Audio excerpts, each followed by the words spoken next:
ስፖርት ስትሰሩ ወይም ደግሞ በግብረ ስጋ ግንኙነት ወቅት አንዳንድ ጊዜም ምንም ስራ ሳሰሩ በቆማችሁበት አጋጣሚ ከብልታችሁ ድምፅ ሰምታችሁ ሊሆን ይችላል። በዚህም የተነሳ የሀፍረትና የድንጋጤ ስሜት አጋጥሟችሁ ሊሆን ይችላል። ዛሬ ስለዚህ ጉዳይ ምንነት፣ አጋላጭ ምክንያቶች፣ የመከላከያ መንገዶችንና በመጨረሻ ማድረግ የሌለባችሁን ወሳኝ ነገሮች እነግራችኋለሁ። በነገራችን ላይ ይሄ በሜዲካል ተርሙ ቫጂናል ፍላቱለስ ይባላል። ቫጂናል ፍላቱለስ ወይም ደግሞ የብልት ድምፅ ስላጋጠመ ብቻ ችግር አጋጥሟችኋል ማለትም አይደለም። ብቻችሁንም አይደላችሁም። ይህ ችግር ብዙ ሴቶች ላይ የሚያጋጥም ችግር ነው። ሰላም ውድ ቤተሰቦች፣ እንኳን ደህና መጣችሁ። ለዚህ ቻናል አዲስ ከሆናችሁ ስለ ማህፀንና ጽንስና ስለ ሴቶች ጤና መረጃዎችን የማቀርብበት ነው። ታዲያ እንደተለመደው ቻናሉን ላይክ፣ ሼር እና ሰብስክራይብ በማድረግ ጀምሩ።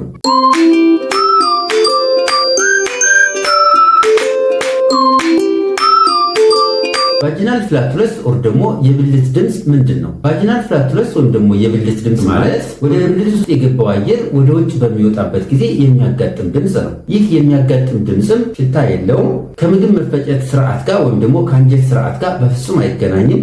ይህም አየር እንጂ በባክቴሪያዎች ምክንያት የሚያጋጥም ጋዝ አይደለም። ብዙ ጊዜ ይህ የብልት ድምፅ በብዛት የሚያጋጥምና ያን ያህል የጤና ችግር የሌለው ነው። በግንኙነት ወቅት ወይም ደግሞ ከግንኙነት በኋላ በተወሰኑ ስፖርቶች ለምሳሌ ስኳቲንግ፣ መሰሳብ፣ ዮጋ እና የመሳሰሉ ስፖርቶች ሲሰራ፣ ከማህፀን ምርመራዎች በኋላ እንዲሁም ከወሊድ በኋላ አልፎ አልፎ የማህፀን ድምፅ መሰማት ሊያጋጥም ይችላል። በነገራችን ላይ ብዙ ሴቶች በህይወት ዘመናቸው ቢያንስ አንድ ጊዜ የማህፀን ድምፅ ያጋጥማቸዋል። ብዙዎች ደግሞ ተደጋጋሚ ሊያጋጥማቸው ይችላል። ነገር ግን ብዙ ጊዜ ዘላቂ የሆነ የጤና ችግር የለውም። ለብልት ድምፅ መፈጠር አጋላጭ ምክንያቶች ምንድን ናቸው? የመጀመሪያው ግብረ ስጋ ግንኙነት። የወንዱ ብልት ወደ ሴቷ ብልት በሚገባበት ወቅት አየርን ወደ ብልት ውስጥ ሊገፋው ይችላል። በተለይ ደግሞ ቶሎ ቶሎ ፖዚሽን የሚቀያየሩ ጥንዶች ላይ ይህ ነገር በብዛት ሊያጋጥም ይችላል። ይህ የታመቀው አየር በግፊት ተመልሶ ሲወጣ የጩኸት ድምፅ ሊፈጥር ይችላል። በዚህም የተነሳ የብልት ድምፅ ሊያጋጥም ይችላል። አንዳንድ የግንኙነት አይነቶች ለብልት ድምፅ መፈጠር እንደ ምክንያት ሊሆኑ ይችላሉ። እነዚህም በተመለከተ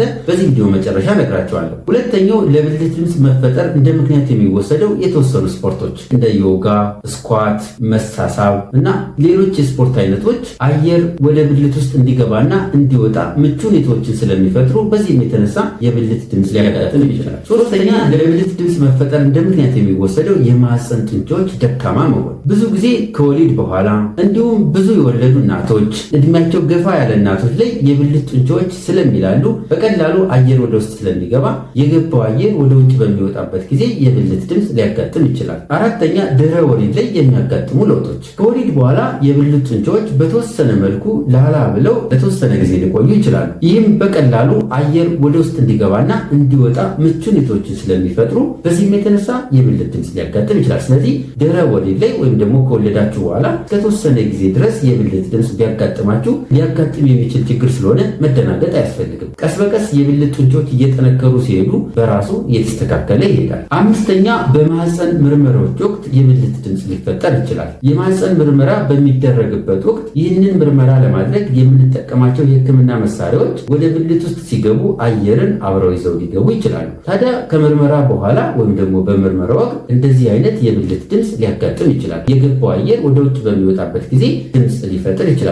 ይህም ጤናችሁ ላይ ችግር የማይፈጥርና የተለመደ የሚያጋጥም ችግር ነው። ለመሆኑ የብልት ድምፅ ሲያጋጥም መቼ ነው እንደ ችግር የሚታየው? በተደጋጋሚ የሚያጋጥምና ረዘም ላለ ጊዜ የሚቆይ ከሆነ፣ ከብልት ድምፁ ጋር ተያይዞ ሽታ ያለው ነገር ካለ፣ ከድምፁ ጋር ተያይዞ ሽንት የማምለጥ ነገርም ካጋጠመ፣ ተደጋጋሚ የብልት ኢንፌክሽንም ካለ፣ እንዲሁም ያለምንም እንቅስቃሴ በተደጋጋሚ የብልት ድምፅ የሚያጋጥም ከሆነ ወደ ሕክምና ቦታ ሄዳችሁ ምክንያቱንና ለምን እንደዚህ እንደሆነ መታወቅና መታከም ስላለበት ወደ ሕክምና ቦታ ሄዶ አስፈላጊውን ምርመራና ሕክምና ማግኘት ይመከራል። እነዚህን ነገሮች ከማድረግ ተቆጠቡ። ተደጋጋሚ ምልክቶችን ችላ አትበሉ። ብልትን ከሚገባው በላይ ለማጽዳት ወይም ደግሞ ለማጠብ አትሞክሩ። በተለይ ደግሞ ዶጅንግ አታብዙ። ከዚህ ጋር ተያይዞ የብልት ማጽጃ ንጥረ ነገሮችን ወይም ደግሞ ውህዶችን አትጠቀሙ። ምክንያቱም እነዚህ ነገሮች ትክክለኛውን የብልት ስርዓት ስለሚያዛቡ፣ ባክቴሪያዎችን ስለሚጎዱ፣ ይህም ለተለያዩ ኢንፌክሽኖችና ዘላቂ ችግሮች እንዲያጋጥሟችሁ እንደ ምክንያት ሊሆኑ ይችላሉ። ከብልት ድምፅ ጋር ተያይዞ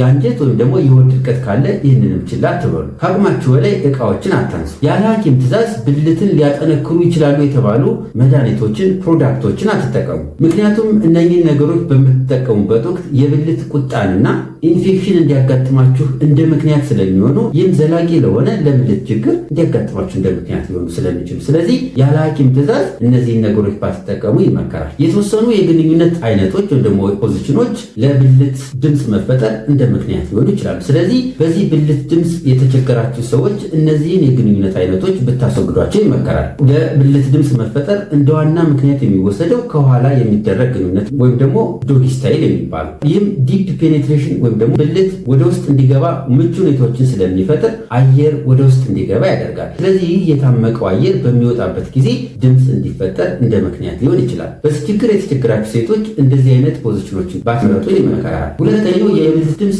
እንዲጨምር የሚያደርግ የግንኙነት አይነት እግር ከፍ ተደርጎ የሚደረግ ግንኙነት ወይም ሌግስ አፕ የምንለው፣ ይህም የብልት አንግሉን ስለሚቀይረው አየር ወደ ብልት ውስጥ የመግባት እድሉን ስለሚጨምር በዚህ የተነሳ የብልት ድምፅ ሊያጋጥም ይችላል። ሶስተኛው ለብልት ድምፅ መፈጠር እንደ ምክንያት የሚሆነው ቶሎ የግንኙነት አይነቶችን ወይም ደግሞ ፖዚሽን መቀየር፣ ይህም በተደጋጋሚ አየር ወደ ውስጥ እንዲገባና በድንገት አየር እንዲወጣ ስለሚያደርግ በዚህም የተነሳ የብልት ድምፅ እንዲያጋጥም እንደ ምክንያት ሊሆን ይችላል። ከግንኙነት ጋር ተያይዘው ለብልት ድምፅ መፈጠር የማያጋልጡ የግንኙነት አይነቶች አንደኛው ሚሽነሪ ፖዚሽን የምንለው ወይም ደግሞ ሴቷ ከታች ወንዱ ከላይ ሆኖ የሚደረግ ግንኙነት፣ እንዲሁም በጎን የሚደረግ ግንኙነት። እኚህ የግንኙነት አይነቶች አየር ወደ ውስጥ እንዳይገባ ስለሚያደርጉ በዚህም የተነሳ የብልት ድምፅን ይቀንሳሉ።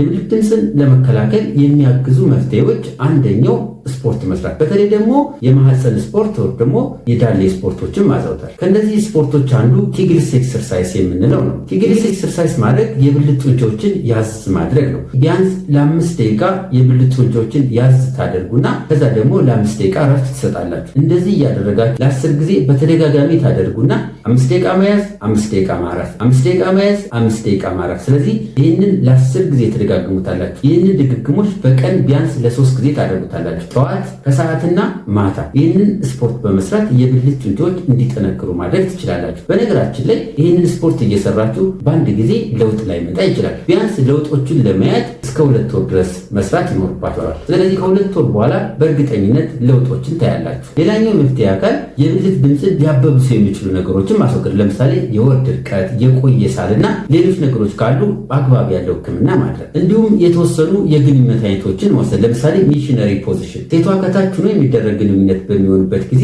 በቂ የሆነ አየር ወደ ውስጥ እንዳይገባ ስለሚያደርግ ይህም የብልት ድምፅ እንዳያጋጥም ያደርጋል። ጎን ለጎን የሚደረግ ግንኙነት፣ በዚህ ወቅትም የብልት ግድግዳዎች ተቀራራቢ ስለሚሆኑ አየር እንደፈለገ ስለማይገባ የብልት ድምፅ ያጋጥም። በተጨማሪ የብልት መድረቅ ካለ ለዚህ አግባብ ያለው ሕክምና ማድረግ፣ ምክንያቱም የብልት መድረቅ አንደኛው ለብልት ድምፅ መፈጠር እንደ ምክንያት ስለሚሆን በውሃ መልክ የተዘጋጁ ሉብሪካንቶች ወይም ደግሞ ማለስለሻ ቅባቶች መጠቀም የብልት ድምፅ እንዳያጋጥም እንደ ምክንያት ይሆናል። ሲጠቃለል በግንኙነት ወቅት የብልት ድምፅ ማጋጠም የብልት መላላት ውጤት ብቻ አይደለም፣ የንጽህና ጉድለት ችግርም አይደለም፣ ወይም ደግሞ የሴቷ የግንኙነት ችግር አይደለም።